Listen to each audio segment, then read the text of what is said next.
sangre es un tejido, ¿sí? Ustedes dirán, pero eso ya sabíamos. No. ¿Sí? Tenemos que plantearnos esto como donación de órganos y tejidos y rechazo a órganos y tejidos. Ustedes deben estar más familiarizados con el rechazo a riñón, ¿no es cierto? Es algo que se tiene que hacer y todo lo demás. Normalmente la sangre tiene antígenos más específicos que no llegan. Entonces, hay que tener en cuenta esto. La sangre es un tejido, o sea, es como si estuvieras trasplantando un órgano y por eso debe tomarse con seriedad.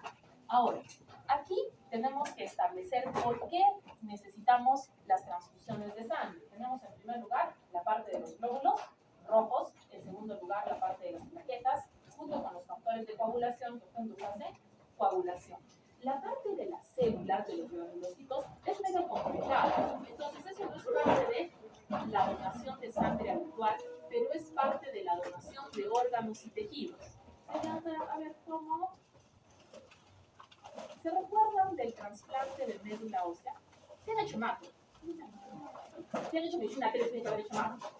¿Sí? ¿Han escuchado del trasplante de médula ósea? ¿No es cierto? Podemos decir que eso es un trasplante de órganos, ¿no es cierto? Pero ¿de dónde conseguimos la médula ósea? La médula ósea la conseguimos en banco de sangre. Como tal, obligamos a la médula ósea a salir del hueso, circular y la colectamos. Entonces, banco de sangre no solo trabaja con sangre, también trabaja con médula ósea. Y entonces ahí donde la situación se puso más compleja.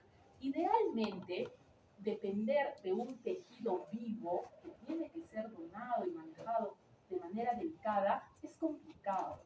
Y por lo tanto, se trata de cambiar la donación, ¿no es cierto? Porque en cuanto a los factores de coagulación, sería pero fácil, pues, vienen en botella, pero no todos. Ahora, las plaquetas, esas todavía no las hemos resuelto. Eso no tiene solución, solo tiene donación. Y el volumen se repone con suero fisiológico o hemacel. ¿Saben qué es el hemacel? El hemacel es un polímero de carbohidratos que tiene función osmótica. O sea que es como albúmina o no. Por favorcito, por lo que más quieran. No vayan a decir que la donación de sangre es para mejorar albúmina. Salvo que quieran que se las niegue. ¿Listo? Es verdad que el plasma tiene albúmina, pero tiene tan poquita que no contribuye. ¿Listo? Actualmente tenemos albúmina purificada y por eso ya hemos sacado ese requisito, porque si ustedes van a decir que el plasma es para donar albúmina, no es una buena respuesta. ¿Listo? Y por último tenemos el transporte de oxígeno. El transporte de oxígeno se está haciendo actualmente con sucedáneos de hemoglobina, pero no ha demostrado tanta efectividad como transfundir glóbulos rojos. ¿Por qué es importante conocer esto? Porque cada vez hay más personas que se niegan a utilizar productos hemoderivados, ¿no es cierto? La sangre es un tejido complejo, pero el banco de sangre, ¿qué es lo que hace? Reacciona para dar solamente lo que el paciente necesita. No hay indicación para sangre total, salvo una. Una es la indicación para sangre total. Justo lo que me han dicho.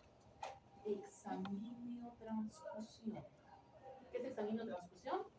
Cateterizar la vena umbilical e ingresar sangre al recién nacido cuando lo necesita. Ahí sí es sangre total, es la única indicación. La única indicación que dice sí, vas a usar sangre total es exsanguíneo transfusión. Todo lo demás es por hemocomponentes, es decir, la sangre fraccionada. Jóvenes, por si acaso. La ley 26454 es bastante estricta con lo que se refiere a donación. Gracias a esta, lo que tratamos de hacer es que sea una donación segura. Pronaevas es el ente que rige los bancos de sangre y cuando ustedes tengan que ver lo que son distribución de centros de salud nivel 1, nivel 2, nivel 3, se van a dar cuenta de que hay bastantes restricciones y hay que demostrar que tienes un ambiente donde puedes mantener estos hemocomponentes. Esto es bien difícil para clínicas pequeñas, porque lo ideal sería que tengas sangre disponible en caso de que sea una cirugía y se necesite con urgencia, pero tienes que tener varios requerimientos para poner, ¿cómo se dice?, guardar estos hemocomponentes. ¿Listo? Jóvenes, por favor, no se puede transfundir nada del banco de sangre si no hay un consentimiento informado con firma y huella. Doctora, mi paciente está politraumatizada. Muy bien. Necesitamos una persona que sea su tutor legal, su familiar, ¿no es cierto? Se le avisa a la familia. Doctora, ¿dónde tenemos familia? Sí, tenemos fiscal. Es muy importante entender que las transfusiones no son así nomás, ¿listo? Se comunica, se avisa, y si es que no ha llegado a la familia, siempre tenemos que tener esta circunstancia, es decir, no se informó, se avisó, se dijo. ¿Por qué? Como les digo, es un trasplante de órganos. Y aunque parezca muy sencillito porque se hace muy a menudo, conlleva también problemas y tenemos que tener cuidado para que se sepa que se siguió el protocolo. ¿Listo? Es muy importante tener en cuenta que vamos a hacer un montón de exámenes a los donantes, y eso es importante para nuestra actividad del día sábado, ¿no es cierto?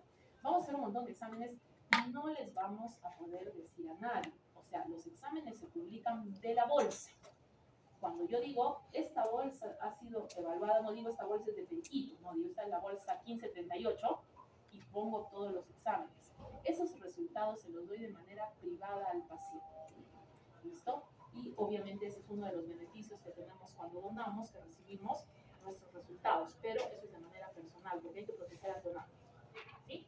Porque pueden decir, no, es que yo me contagié de sífilis porque me donó Periquito. Un momentito. En primer lugar, actualmente no se contagia sífilis por transfusiones. La última vez que sucedió eso era cuando se utilizaba sangre fresca, y eso ya no se hace hace 1000 años. O sea, no se usaba en mi época y en esta mucho menos.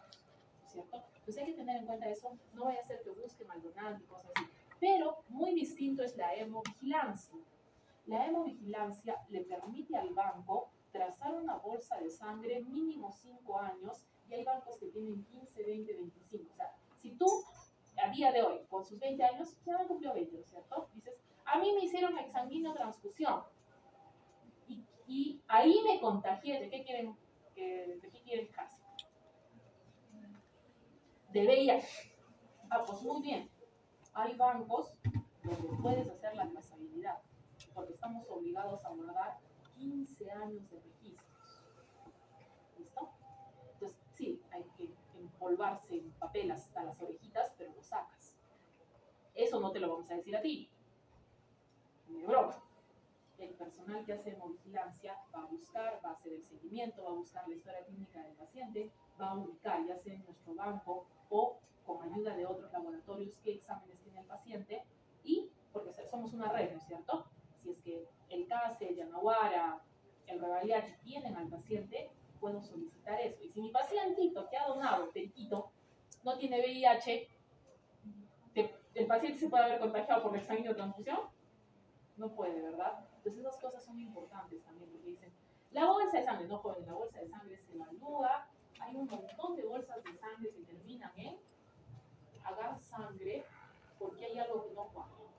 Si alguno de los exámenes no cuadra, esa sangre no va a ningún paciente.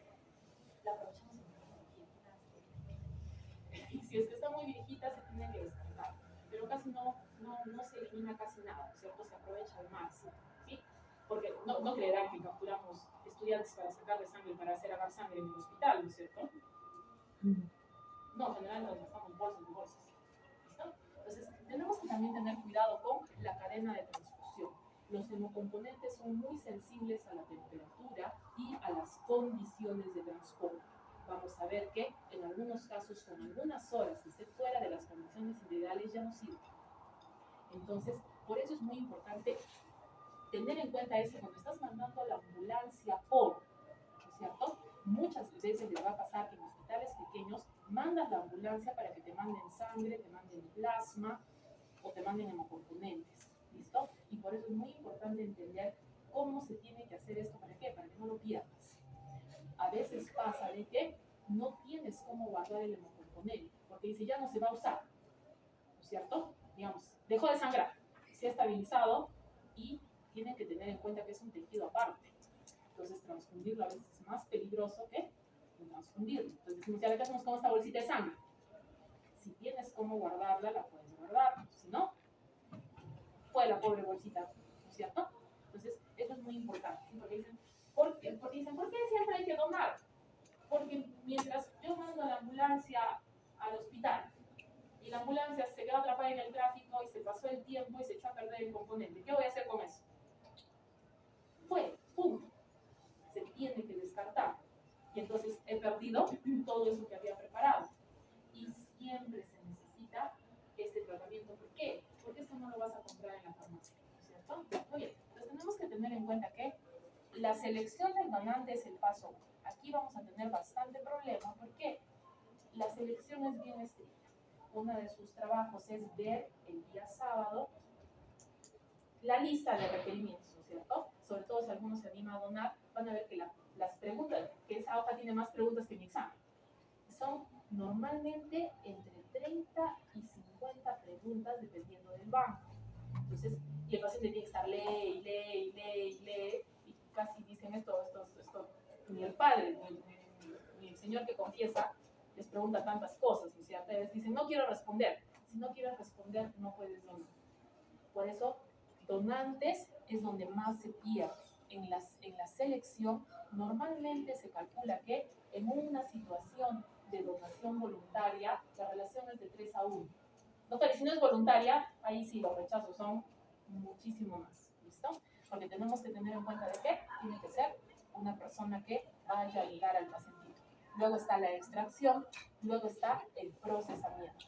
El almacenamiento va a depender del componente. Vamos a aprender cuánto tiempo dura cada componente. Normalmente se acaban antes de que se venzan, les diré. La distribución va a depender de dónde estás. Si tú estás en el mismo hospital, pues solamente hay que subir 5 pisos, pero si estás en otro establecimiento, tienes que tener todo el material para poder transportar el componente de forma segura. El suministro es cuando se lo entregas a la persona encargada de hacer la transfusión. Y luego hay que evaluar la transfusión y por último hacer hemovigilancia. Es posible que mi paciente no reaccione de forma ideal, pero tenemos que tener en cuenta que hay reacciones leves que esperamos y otras que son severas que tenemos que vigilar para interrumpir la transfusión y poder salvar al paciente. Entonces, esto está normado por la ley porque su objetivo tiene el hecho de que sea una sangre segura para quien la va a recibir. Entonces, en primer lugar, tenemos nuestra hojita. No sé si han visto en su videito, no han puesto requisitos para ser donante. Esa es la elegibilidad. Luego viene la entrevista, donde corroboramos las respuestas que ha hecho mi paciente, y luego está el examen físico. Por ejemplo, yo soy un pésimo donante. ¿Por dónde ves? ¿Listo? Entonces, generalmente se requiere de personal muy entrenado para que yo sea donante. Pero si no tienes un personal bien entrenado, ¿de dónde lo vas a sacar la carne? Entonces, eso también. Pues, muchos pacientitos llegan, ¿no es cierto? Entonces tienen los bracitos, ¿sí? ¿De dónde le voy a sacar la sangre? Sí, a ver, intenten. Entonces, el procesamiento demora. Eso se llama cuarentena. Mientras se hacen todos los exámenes, esas unidades están en otra área. Tenemos área potencialmente contaminada y área limpia. Donde llegan las unidades es una... ¿Por qué? Porque si me toca una bolsa de sangre que tenía algún examen mal, esa bolsa de sangre no va a pasar al área de entrega para pacientes, ¿cierto? Y esto a veces es lo que dice, ¿por qué no le puede donar el compañero que ha venido a donar para su papá? Sobre todo sangres raras. ¿Por qué no se le puede dar directamente? No se puede. Tiene que pasar la evaluación completa y tiene que salir con su etiqueta de que no tiene ningún análisis alterado. Aquí viene algo bien interesante. Las bolsas son distintas. Los aditivos permiten a las bolsas tener 7 días más de duración, ¿no? Desde 10 días. Jóvenes, teniendo en cuenta que la unidad de sangre vive entre 35 y 42 días, 10 días es un montón. 35 es para las unidades que no tienen aditivos, 42 para las unidades que sí. ¿Dónde está el detalle? En el precio. Una bolsa de sangre con aditivos te puede costar 800 soles. Entonces, cuando dicen se vende la sangre, jóvenes, yo no creo a alguien que pague. ¿Por qué? Tenemos que hacer todos los exámenes. Tenemos que tener la bolsa que cuesta 800 soles, tenemos que tener el material, los equipos, que no son cualquier cosa tampoco. Entonces, yo creo que no sería un negocio rentable, es muy caro, muy caro. Entonces, hay que también tener en cuenta esto y por eso generalmente toda la sangre viene de los bancos, porque es muchísima inversión y es el único lugar donde lo hacemos y luego se distribuye, ¿entendido? Y el control de calidad ahí es súper estricto. O sea, dicen, no, pero si es que está por 0.1 diferente, no 0.1 es suficiente. Eso no es. Aquí hay que ser mucho más cuidadosos porque no es el que luego digo, no, es que por ese 0.1 yo me quedé contagiado. No, mejor. Esto tenemos que aprender. Las enfermedades por transfusión son VIH, hepatitis C, hepatitis B, Chagas, sífilis, HTLV1 y esos son obligatorios. Zika se puede transfundir, pero no estamos haciendo dosaje. Además, tenemos muy poca casuística. Y si le decimos, señora, ha tenido fiebre la última semana, sí, chao, pero luego no. Entonces, eso disminuye muchísimo la probabilidad. ¿Listo? Biovigilancia es ver las reacciones adversas. Jóvenes, las reacciones adversas son bien frecuentes, como vamos a ver, pero no todas necesitan interrumpir la transfusión. Muchas veces se va a requerir dejar al paciente con su clorfenamina, su paracetamol, porque sabemos que va a tener una reacción que generalmente es moderada, pero eso no quita de que tengamos que hacer el examen completo y seguimiento que vamos a aprender, ¿no es cierto? Entonces, los equipos que actualmente se usan en bancos son automatizados, de tal forma que disminuimos la probabilidad de que haya errores y trabajamos más rápido. Normalmente, para que una unidad se libere, van a pasar entre 2 y 3 días. O sea, lo que vamos a donar el día sábado, recién lo pueden comenzar a utilizar el miércoles, sí, porque es todo un proceso, no es que la sangre aparece mágicamente, y por eso cuando les decimos, se ha acabado el grupo que necesitas, si es que conseguimos un donante, necesitamos por lo menos 3 días para que esa bolsa esté habilitada. Podemos tal vez reducirlo a 2, pero no puedo hacer milagros, criaturas tampoco. O sea, el proceso es complejo y por eso tenemos que tener muy buena relación con los demás bancos. De tal forma que si el otro banco tiene, solamente es cuestión de transportarla y utilizarla. ¿Listo? Y por eso les dicen, ¿por qué no me aceptan a Periquito? Ah, pues porque yo me he prestado una sangre rara, digamos O negativo. Y Periquito es A positivo. A positivo no es muy popular en nuestra población y por lo tanto, ¿qué gano con una sangre que no voy a usar? Nada. Necesito un donante que sea O negativo porque el otro banco me ha prestado esta sangre y por eso fue que pusieron banco. Dicen que suena muy feo, pero no encuentro una palabra mejor. O sea, tenemos que devolverles al banco, ¿entendido? Entonces, jóvenes, vamos a ir de abajo hacia arriba. El donante remunerado existe, pero si se demuestra que es un donante remunerado, estaría incumpliendo con la ley y podría tener algún tipo de repercusión. Obviamente no es frecuente que esto suceda porque si es una emergencia, si se necesita un donante, pues a veces, pero no debería existir. Por lo tanto, generalmente cuando se encuentran pacientitos que están proponiendo remunerar al donante, se rechaza a los donantes, porque es preferible esperar una campaña de donación voluntaria. ¿Por qué? El donante remunerado no necesariamente nos va a decir la verdad. En algunos casos, cuando son sangres menos frecuentes, puede ser que haya donado hace muy poco tiempo y no cumpla con todos los requisitos, e igual lo vamos a rechazar, ¿no es cierto? Entonces hay que tener mucho cuidado. Entonces, ese de ahí tratamos de que no exista. Ustedes van a ver que, como en todo, se nos escapa alguien por las rendijas, ¿no es cierto? Luego, ¿quién sigue? El que repone. Este es frecuente. ¿Por qué? Se accidentó un pacientito. Le tuvieron que poner 4, 5, 6 unidades de paquete globular, debe plaquetas, debe no sé qué, una lista y su deuda del banco. Entonces, traen a todos los familiares, ¿no es cierto? Y muchos de ellos no van a pasar porque no estaban preparados, ¿no es cierto? A veces vienen personas muy mayores, señores de 70 años, que no pasan de la puerta. El DNI está registrado con la RENIE. Entonces dicen, no, pero yo tengo 50. Bueno, la RENIE dice que tiene 75, entonces cuando lo arregle usted, lo podemos entrevistar, mientras tanto no. Luego está, este de aquí, el donante autólogo, es muy raro. Generalmente el donante autólogo es para personas que tienen cirugías programadas y grupos sanguíneos raros, o sea, esas cosas que tú dices, ¿de dónde voy a sacar sangre si necesita usted? Por ejemplo, AB negativo. Entonces, en su familia a veces ni hay. Entonces, ¿qué hacemos? Si esto es una cirugía de la que se puede esperar, se le extrae, ¿no es cierto?, antes, y tenemos una unidad reservada, ¿no es cierto?, que es para él mismo. Sí, porque ¿de dónde más voy a sacar un AB negativo?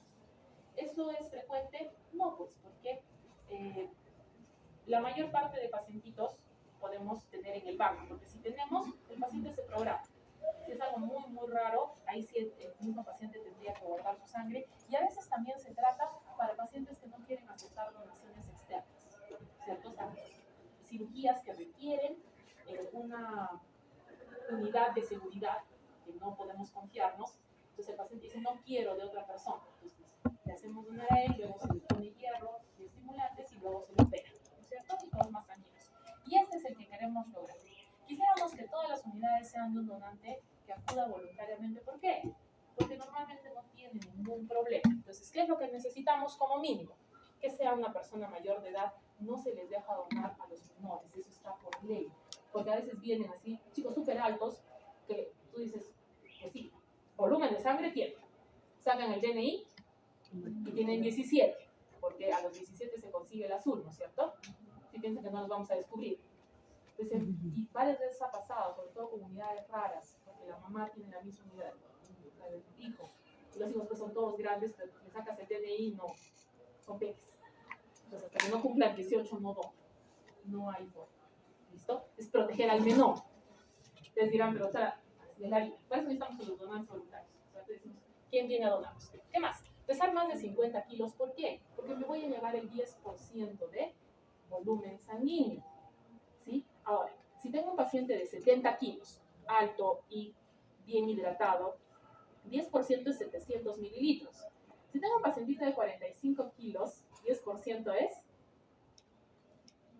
digo, yo tengo que sacar 450, ¿no es cierto? Entonces, es complicado. Ustedes dirán, no, tal, ¿y cómo hacen pues en, dónde son bien pequeñitos? ¿Japón? ¿Son así pequeñitas? Vietnam, hay otro. Bueno, una de esas, no todos son de este porte, tienen bolsas distintas y extraen un poco menos. Pero aún así hay que ser bien estrictos. ¿Listo? Porque el peso te va a indicar cuánto de volumen tiene el paciente para que puedas extraer. Si no, va a entrar en hipovolemia. Con anemia de yapa ahí, voy a tener un paciente en vez de un donante. En esto de buena salud se es muy estricto. Por ejemplo, generalmente se retira a pacientes con hipertensión y pacientes con antecedentes cardíacos. Esos sí son absolutos. La hipertensión tendría que estar bien controlada, tendría que ser una situación. Normalmente les decimos que muchísimas gracias, que tengan un lindo día y que nos manden a toda la gente joven que aún no tiene hipertensión. ¿Listo? Es delicado. Sí se podría hacer, pero tienes más riesgo de tener efectos adversos en el donante. Y si es que un donante se te pone mal, todos los donantes se ponen mal por solidaridad o por no sé qué. Pero aunque uno se te ponga mal, todos se ponen, hasta los que no donaron. Y a veces se desmaya el que no donaba todavía porque el otro se puso mal. No sé, eso es bastante psicológico. Y hay que tener en cuenta de que todo lo que se refiere a contacto sexual se va a preguntar. Y me ha pasado un montón de veces, ¿cierto? Que dices, ¿cuándo fue la última vez que estaba de vacaciones? Hace 3 meses. ¿Estuvo fuera del país? Sí. ¿Tuvo relaciones sexuales con alguien? Sí. Descartado. Adiós, chao, que vaya bien. ¿Por qué? Por el periodo de ventana. Aún no se han hecho positivos los exámenes y por lo tanto tienes por lo menos que tener 6 meses como mínimo en una relación estable. Si es que ha cambiado de pareja en los últimos 6 meses, fue. Entonces, para eso te preguntan, sí, te preguntan hasta con pelos y señales. Entonces, hay muchas personas que dicen no, y ahí también está un poquito difícil, ¿cierto? Porque varias veces algunos de los bancos, no todos los bancos, preguntan acerca de relaciones sexuales del mismo sexo y algunas por el riesgo también algunas veces se prefiere rechazar al donante. Eso va a depender del lineamiento que se esté siguiendo. Algunos lineamientos internacionales dicen que en el caso de que las relaciones son homosexuales hay mayor riesgo de promiscuidad, hay mayor riesgo de que haya discriminación. Ya, la ley no dice que tengo que dejar donar a todo el mundo. La ley que dice que tengo que asegurarme de que la sangre sea segura. Muchas personas se mueren de vergüenza porque son varias preguntas relacionadas a relaciones sexuales, cuando cambió de pareja, tiene relaciones con personas del mismo sexo y todo. Pues les da algo y dicen, no, no quiero responder, y si no quiero responder, le damos besitos, pataditos y le decimos que traigas a más personas, ¿no es cierto? Y normalmente la forma más frecuente de rechazo es que no tengas la cantidad de hemoglobina suficiente. ¿Listo? Y eso solamente lo sabe el laboratorio. Y por lo tanto, esa es una respuesta que suele ser muy frecuente entre los donantes rechazados. ¿No es cierto? Es un problema de hemoglobina. Para que la gente no sabe qué es eso. Y no tenemos por qué ir contándole a nadie la vida de los demás. Suficiente con que nos enteremos nosotros. Entonces, ¿por qué preconizamos la donación voluntaria? Porque de esa forma se puede establecer que personas que un día se levanten muy altruistas y muy amables, digan, voy a donar, ¿no es cierto? Siempre cumplan. Entonces, en este caso, sí pasa muchísimo en muchos lugares, y por eso también la universidad es un centro de donación. Si se han dado cuenta el año pasado, los años anteriores, vienen cada cierto tiempo, ¿no es cierto? Y los chicos se interesan y ven y todo eso, y aprenden un poco más y dicen, si no tengo nada mejor que hacer, y no tienen tampoco ninguna ganancia. Aquí, en este caso, en el caso de la presión, pasa muchísimo que, por ejemplo, para reponer unidades los mandan a todos los jovencitos, ¿no es cierto? Y comienzo de canto. Este hizo A, el otro hizo B, el otro hizo C, el otro hizo de la A a la Z. Esa es la historia, no. ¿Cuál es? No, normalmente dice, no ha aprobado los exámenes. ¿Sí? ¿Eso lo entiende todo el mundo o no? Sí, fácil. Porque dice, ay, no, esta gente que no apoya, que no quiere que paguemos, usted no necesita saber qué es lo que ha hecho toda su tropa joven en los últimos años, ¿cierto? Eso es historia para otro día. Y es muy importante tener en cuenta de que hay personas que periódicamente van y donan, porque si nuestros glóbulos rojos viven 120 días, igualitos sus glóbulos rojos iban a jubilarse, ¿no es cierto? Podrían ser donados. Es verdad que se puede donar varias veces al año, sobre todo cuando tenemos, generalmente pasa mucho cuando tenemos familiares que requieren de transfusiones continuas, y entonces sí, la familia puede donar más o menos cada 3-4 meses, no pasa nada. ¿Listo? Porque tu organismo está produciendo estas celulitas. Entonces sí, a veces tenemos nuestros pacientes que los vemos cada cierto tiempo y decimos, no, es que ya me toca donar. No hay ningún problema. ¿Entendido? ¿Qué es más? ¿Cuál es el mayor beneficio? Se ha demostrado de que las unidades que son por donante voluntario tienen menos cantidad de exámenes positivos y por lo tanto mayor recuperación de sangre. O sea, si todas mis unidades están negativas para infecciones, van a pasar a ser administradas a los pacientes. Si tengo unidades que están lastimaditas por algún motivo o algún examen de los que son de transmisión sexual está positivo, no van para nada, ni para dar sangre. Para dar sangre van las que están viejitas. ¿Se acuerdan que una bolsita de sangre se jubila a los 35 días? No le ponemos sangre del día 35 a nadie. Más o menos al día 30, o si es que tenemos de las bolsas caras del día 42, 5 días antes, ya vemos cómo está nuestro stock y esas las sacamos y las llevamos a nuestro bebé. ¿Listo? Pero si es que te da positivo para alguna transmisión sexual, eso va a incineración. ¿Listo? Porque dicen, no, esas sangre las venden, no, jóvenes. ¿Quién va a colocar un...? Porque todavía está ahí con su etiqueta que dice, salió positivo para hepatitis B. ¿No es cierto? Ya tendrías que hacer mucho trabajo pues, para sacar la etiqueta y eso ya es demasiado, ¿no es cierto? Y de esta forma muchas veces se asegura que el banco siempre tenga unidades para todos mis pacientitos. La comercialización es ilegal, ¿no es cierto? Sí, algunas veces algunos donantes reciben una retribución económica y cosas así, pero siempre y cuando sean personas responsables que no nos vayan a mentir y no nos vayan a poner una unidad que sea sospechosa. Está prohibido el lucro, eso sí.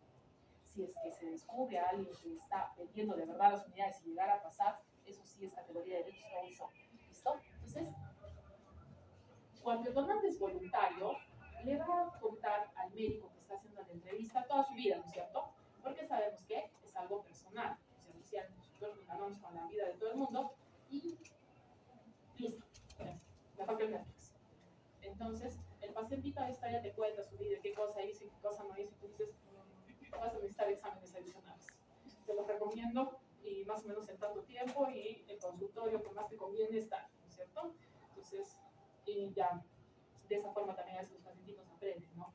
Una vez vino uno con unos tatuajes enormes. Estaba bien molesto, era un señor, no llegaría a ser señor, era una edad, pero le dije, disculpen, lo que sucede es que las tintas antiguas tienen concentraciones mínimas de plomo que se quedan pegadas a la médula ósea y eso podría transmitirse en las unidades. Aparte de eso, la cantidad de tinta que tenía, no me recuerdo qué cosa era, pero tenía toda la espalda. Sí, el señor muy orgulloso de su físico y de su tatuaje, se quita la ropa en medio banco de sangre. Y entonces, por la cantidad, eso también se puede acumular en la zona de la médula ósea y, honestamente, yo no sabría decirle qué efecto va a tener transfundirle partículas de pigmento a otra persona. Usted está sano, pero la persona que va a recibir no. Ya el señor se calmó y todo, paseó por el banco de sangre, exhibiendo su tatuaje y su anatomía. Pero bueno, así toca. Hay días que toca así. Y obviamente pues todos los demás pacientes estaban pues ofendidísimos y una señora todavía así para arreglarme el día. Pero sí le dice que sin tatuajes. A veces se hace un tatuaje pequeño porque no tiene tanta implicancia y tiene que tener más de 2 años, ¿no es cierto? Pero se armó. Y como les digo, mejor que Netflix. Mucho más emocionante. Muy bien, entonces, ¿qué decimos? Para seleccionar a nuestro donante tenemos que tomar todos sus datos. Como les digo, RANIEG incluida. Hemoglobina o hematocrito va a depender de qué sea más rápido. Generalmente el banco que hace, llena el dedito en un tubito y saca el hematocrito de inmediato, o si no, toma con una colorimetría, con una gotita de sangre, y de esa forma vamos a ver si es que pasa. El donante tiene que tener lo mínimo de anemia más 1,5 puntos, porque yo le voy a sacar 1 punto. Si no le voy a sacar sangre para dejarlo en anemia, ¿verdad? Muy bien, y tenemos que el grupo sanguíneo es más complejo de lo que habíamos visto. La entrevista es personal y vamos a preguntarnos toda nuestra vida y solamente el donante apto va a ser capaz de extracción. Tenemos 2 formas de extracción. La extracción directa, que te ponen una aguja y viene a la bolsa, y la extracción especializada que se llama aféresis. Esta de aquí solamente va a ser para extraer 450 mililitros de sangre y lo que sucede es que generalmente mi paciente va a tener que recibir donaciones de varias personas. ¿Por qué? Porque es muy poquito lo que le puedo sacar. O sea, 450, a ver, por ejemplo, varias niñas aquí estarían rechazadas, ¿no es cierto? Varias niñas no llegan a los 50 kilos. ¿Sí? ¿Por qué? Porque si es que le quito 450 va a ser casi el 10%. Y entonces entraría en hipovolemia, deshidratación, en todo. Entonces, es complicado. Ahora, la aféresis, jóvenes, es una cosa súper emocionante. ¿Qué hace el equipo? El equipo extrae la sangre del paciente, llena una minicentrífuga, centrifuga, separa los hemocomponentes y le devuelve al paciente lo que no hemos utilizado. La bolsa de aféresis cuesta la módica suma de 1.500 soles. Pero ¿cuál es la ventaja? De que de esta forma tú puedes recolectar varias unidades. ¿Por qué? Porque le estás devolviendo el resto, ¿cierto? Si necesitas eritrocitos, le puedes extraer hasta el equivalente a 2 paquetes. ¿Listo? Y el paciente, como le devuelves el plasma, no va a sentir la hipovolemia. Entonces, estos de aquí van a ser mucho más específicos. ¿Cuál es la mejor ventaja? Hay menor cantidad de antígenos. Porque, como les digo, esto es como un órgano. Si te ponen 3, 4 paquetes, son 3, 4 órganos distintos. Hay mayor riesgo de que el sistema inmune elimine ese tejido. Este de aquí es bien interesante. Los granulocitos no se refiere a los leucocitos. Granulocitos se refiere a donación de médula ósea. Cuando preparamos un pacientito para que done médula ósea, no vamos a tomar ni los glóbulos rojos, ni las plaquetas, ni el plasma. Vamos a concentrarnos en la parte nuclear. Y de esa forma vamos a tener mayor cantidad de precursores. Entonces, curiosamente, la donación de médula ósea se hace por aféresis.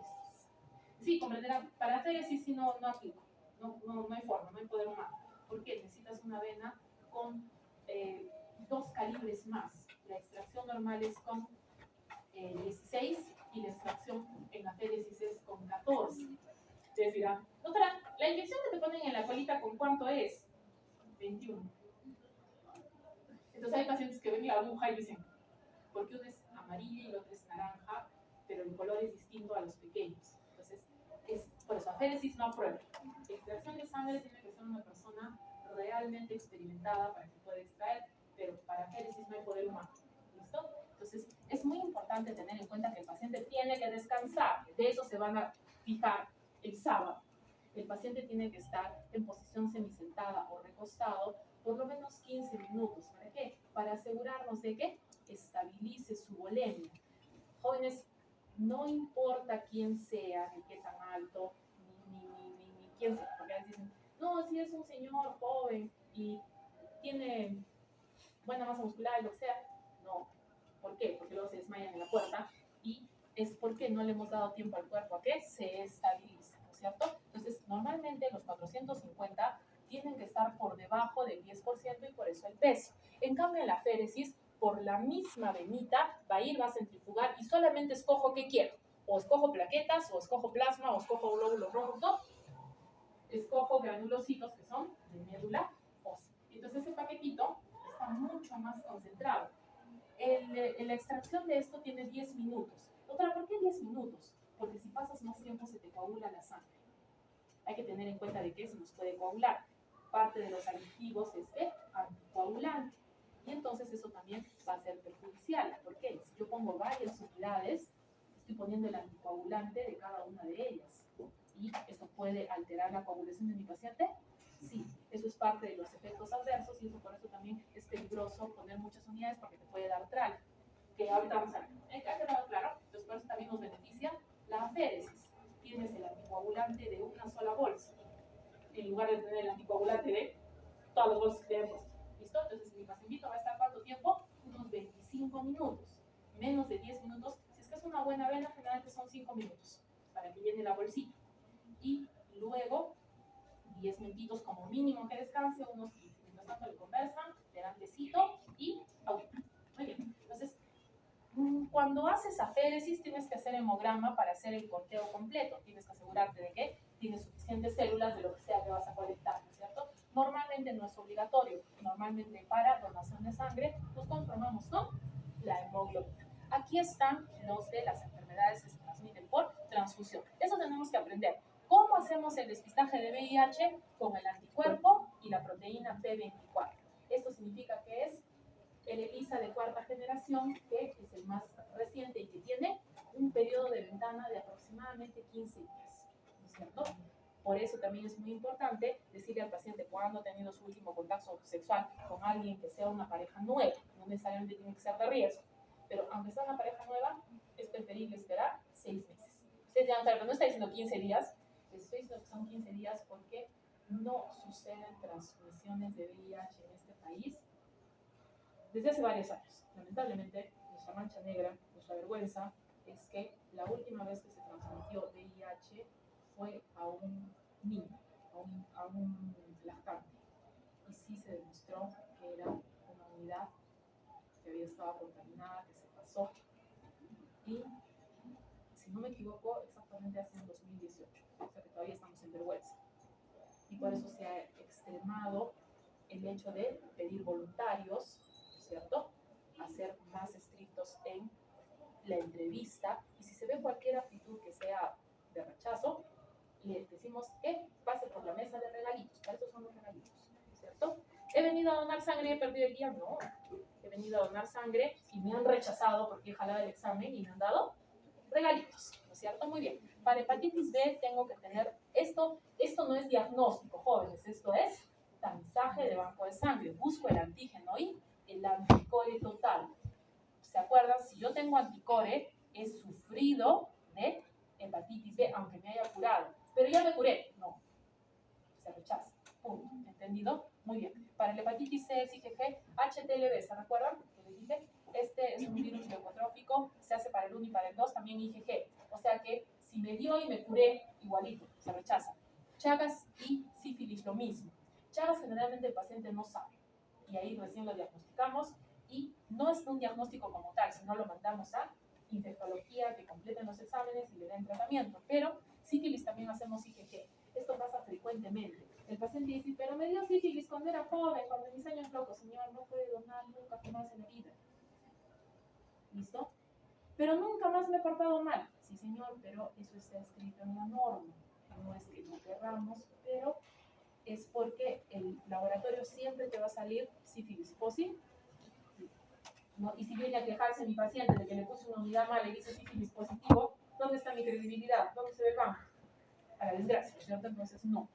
Y esto se queja. Entonces, ahora, grupo sanguíneo. El grupo sanguíneo, ABO es súper fácil de entender, ¿no es cierto? O eres A, o eres B, o eres O. Pero luego vienen los especiales, ¿listo? RH tiene dos partes. RH positivo y RH negativo es el antígeno D de dedito. O tienes o no tienes. Todos somos RH positivo, ¿verdad? Estamos en 1 por 1000. No tengo 1000 estudiantes, o tengo un RH negativo. ¿Ven que no tengo? Entonces, el RH negativo solo es negativo al antígeno D, pero el antígeno RH es complejo. Tenemos el antígeno C mayúscula, C minúscula, E mayúscula, E minúscula. Ustedes dirán, doctores, ¿en serio? ¿Es la misma letra? No. Al ser mayúscula y minúscula son diferentes antígenos. Entonces, yo puedo ser RH positivo y todos estos positivos, o RH positivo y todos estos negativos, o intercalar. Y puedo ser RH negativo con todos estos positivos. Doctora, ¿por qué eso es importante? Porque este es súper inmunogénico. O sea, el sistema inmune ve al D y hace anticuerpos. Estos son altamente inmunogénicos. O sea que si con este hacen 100 anticuerpos, con este hacen 90. Doctor, es lo mismo. Por eso es lo que les digo. Esto es muy importante para pacientes que van a recibir muchas unidades. ¿Quiénes son los que van a recibir muchas unidades? Discrasias sanguíneas, hemofilia, enfermedad de von Willebrand y oncológicos. Mi pacientito oncológico puede recibir hasta 100 unidades distintas. ¿Por qué? A veces recibe 6 plaquetas. ¿Son 6 donantes distintos o no?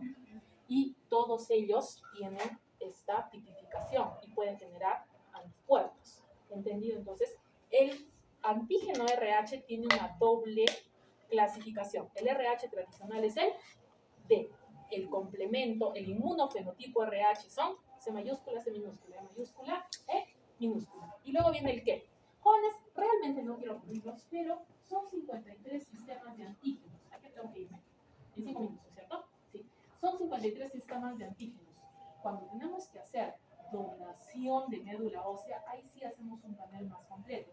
Este básico, ABO-RH, que el inmunofenotipo RH, es para los más antigénicos. Es decir, si tú le pones al paciente, va a ser anticuerpos. Y si vuelve a recibir una sangre que tenga el antígeno, va a ser de rechazo y eso sí, va a ser un problema. ¿Entendido? Entonces, como les había dicho, para si este se ha movido, este lo tenemos que subir aquí arriba, por favor, lo subo, mentalmente.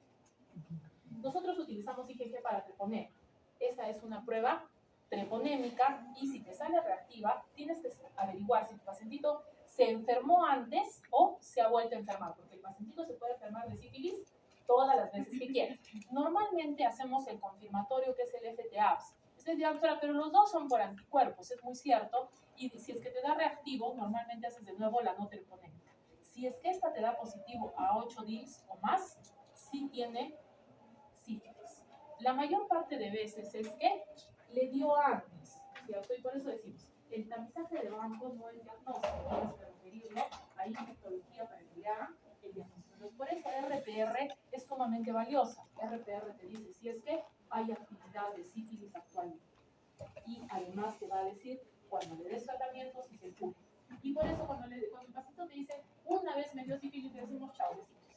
¿Por qué? Porque me va a dar reactivo, porque la IgG no se elimina nunca. La IgG en banco se hace por ELISA, ¿listo? Pero recuerden ustedes que para RPR es actividad de sífilis. El embarazo es la más frecuente, pero existen muchos otros que te van a dar una RPR reactiva. ¿Cuál es la diferencia? Ninguno supera de 8 DILs. Si tienes más de 8 DILs, casi seguro que eso es sífilis. Y la prueba de FTAPS es la confirmatoria, que también es por anticuerpos. Sí, doctora, pero ¿por qué trabajan con las dos de anticuerpos? Por si acaso, la FTAPS es más compleja. Hay otros treponemas que no son pálidos y la FTAPS los descarta. Y dice si es treponema pálido o no es treponema pálido. tiempo puedo guardar? El paquete globular, como les había dicho, tiene hasta 42 días, depende de cuál sea tu bolsa. Jóvenes, esto es muy importante. Tiene que atemperar suavemente en el ambiente y tienes hasta 4 horas para transfundirlo. Eso significa que si han pasado más de 4 horas, no se transfundió y tratas de devolverlo al banco, ya no se usa, se tiene que descartar. Las plaquetas, esto sí es bien difícil, los jóvenes solo viven 5 días y tienen que estar en agitación continua. Si no las transfundes en los 60 minutos de que han salido del agitador, se van a pegar todas y no van a servir para nada. ¿Listo? Entonces, se olvidan la plaqueta. Había que ponerle la plaqueta a las 7 y son las 9 de la noche. Dice, ¿le puedo poner la plaqueta? No. ¿Por qué? Porque ya están hechas bolitas. ¿Y para qué va a servir? Para nada. El plasma es a menos 30 y te dura un año. Pero una vez que se descongela ya no se puede volver a congelar y lo tienes que utilizar en las 2 horas siguientes y no se echa a perder. El crioprecipitado es también derivado del plasma, pero este tiene las mismas características. Lo que varía es la cantidad de sustancia. Entonces ya les he dicho, se pide la unidad y se tiene que hacer firmar el consentimiento, si no, no hay forma. Y toda unidad debe tener vigilancia. O sea, no le pasó nada al paciente, se escribe, no le pasó nada. Ah, le dio fiebre, hay que llenar toda la hoja y todo lo demás, ¿entendido? Entonces, el paquete globular solamente es glóbulos rojos. ¿Y qué es muy importante, jóvenes? Ahorita vamos a ver cuándo se transfunde, pero tienes que tener control entre las 24 y 36 horas.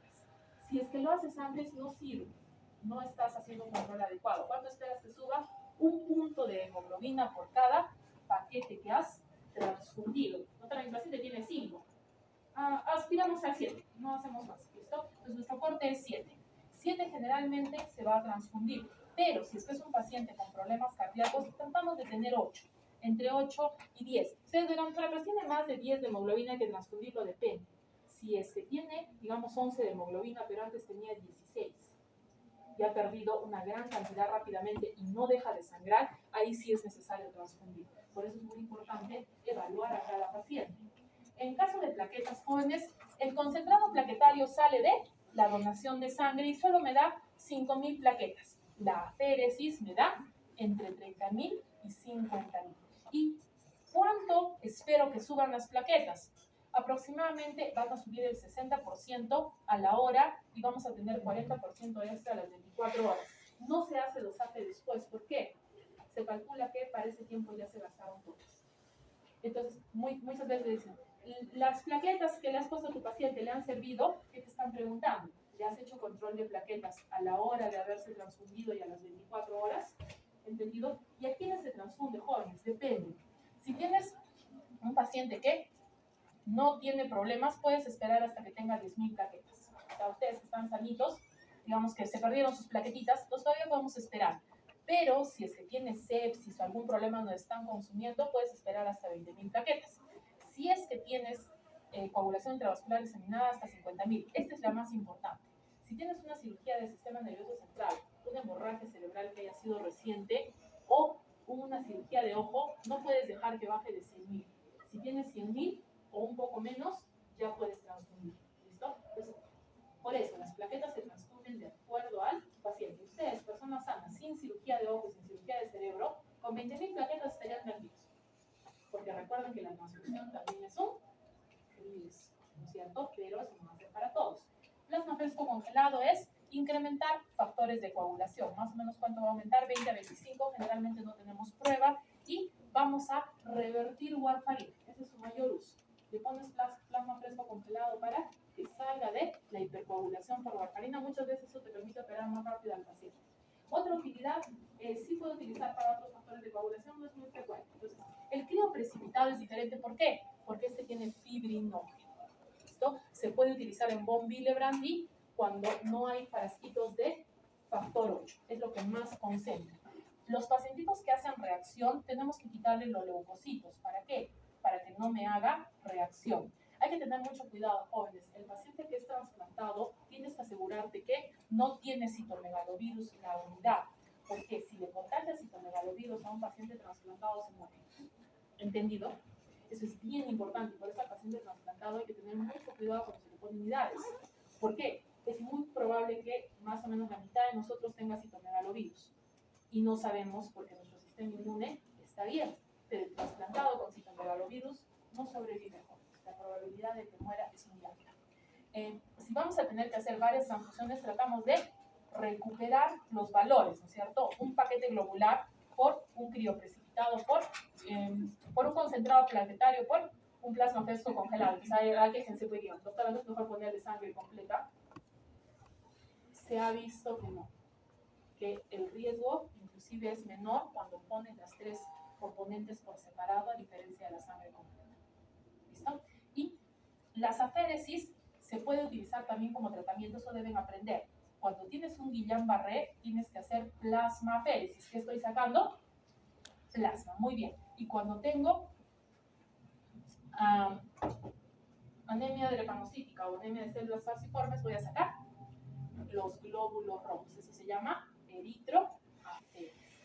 ¿Y qué voy a poner? Glóbulos rojos sanitos. ¿Ha quedado claro?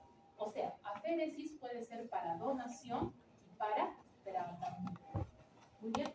Y ahora, jóvenes, es muy importante que sepan que cuando tú dices que le ha caído mal la plaqueta, que le ha caído mal la sangre, tienes que devolver esa unidad para que le evaluemos.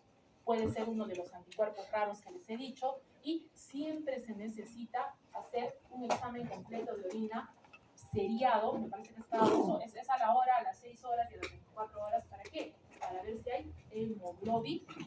Jóvenes, la reacción febril es la más frecuente y generalmente no tiene daño. O sea, no es que le vaya a pasar nada al paciente, es simplemente que ha habido que la sangre reacciona y el paciente hace fiebre. ¿Listo? La alérgica sí es peligrosa, eso se debe de tener. Esa es la que te va a llevar a hemoglobinuria y el sistema inmune se va a activar y va a haber un problema serio.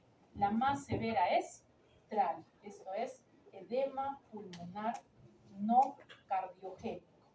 En español, porque este es en inglés. Jóvenes, TRAL suele suceder cuando tienes transfusión masiva, es decir, más de 5 hemocomponentes. ¿Eso es frecuente? Sí. A más hemocomponentes, más riesgo.